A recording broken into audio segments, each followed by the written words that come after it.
Home Office. It's very important. Well, not for you. What did he say? I don't work in the Home Office.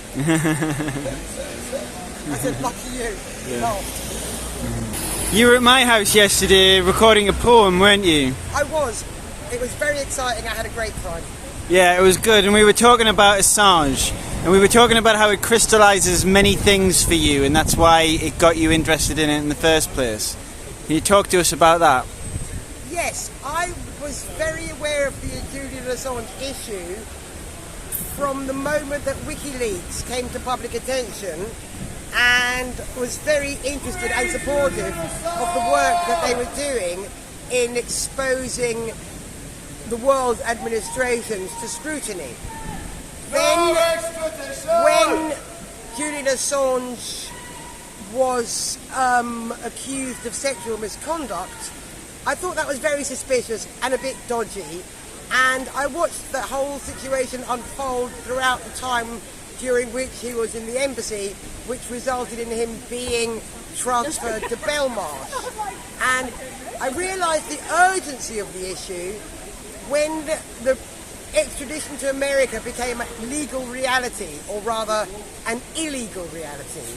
And watching the British government flouting due process and rule of law put the fear of God into me and made me decide that this issue that crystallises the juxtaposition between institutional transparency and accountability and personal safety and security is one that I'm going to have to stand up for.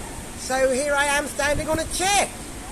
In front of the Home Office. In front of the Home Office, Yep. protesting Julian Assange's impending extradition.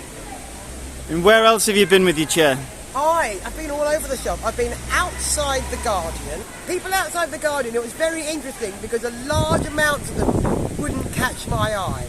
Right. And because they're working in the media.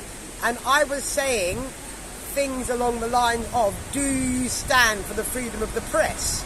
And they were scurrying away for the most part. Yeah, because they don't stand for their own freedom, do they? They want to conform rather than report the truth. Well, very worryingly, I have a very good friend who's a photojournalist, and she is a protest photographer, and she has steered clear of the Julian Assange issue as if it is on fire. Really? And she's not here now, but she calls herself a protest photographer. She does all the Extinction Rebellion photography and all the Just Stop Oil photography and gets paid for it. However, this particular protest is something that she displays zero interest in at all. So I'm not sure if she's just a crap journalist or if she's a plant. Yeah, it could be either. I suspect Who pays the checks? Who gives her the money for every time I ask Extinction her Rebellion? who pays the checks, she gets all flustered and doesn't answer me. It's very, very interesting. We're playing a game at the moment, which is me asking her questions that I know she won't answer, and me undermining her professional integrity. It's hilarious. Well, so you should. I mean, you don't get to call yourself a journalist if you don't stand up for the freedom of the press and if you refuse to report on the crushing of those freedoms, obviously. He is a journalist who is in Belmarsh in solitary confinement because he told the truth about the American government's war crimes in Baghdad. Oh, God. Will he stand for the freedom of the press and for the rule of law?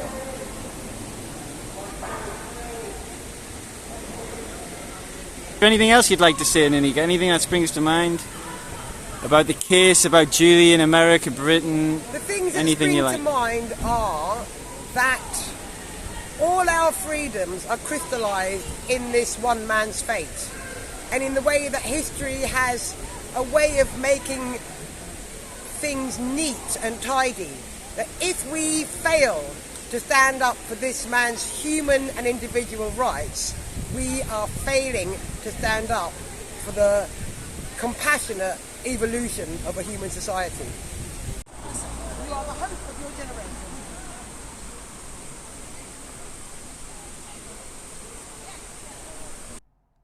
Hiya, please like, share and subscribe, and keep your eyes peeled for my upcoming channel of The Director's Gut. Lyme's disease and SIBO are threatening my speech, so I'm writing an evolving health guide and asking for donations in order to fund treatment. The links are below. Cheers!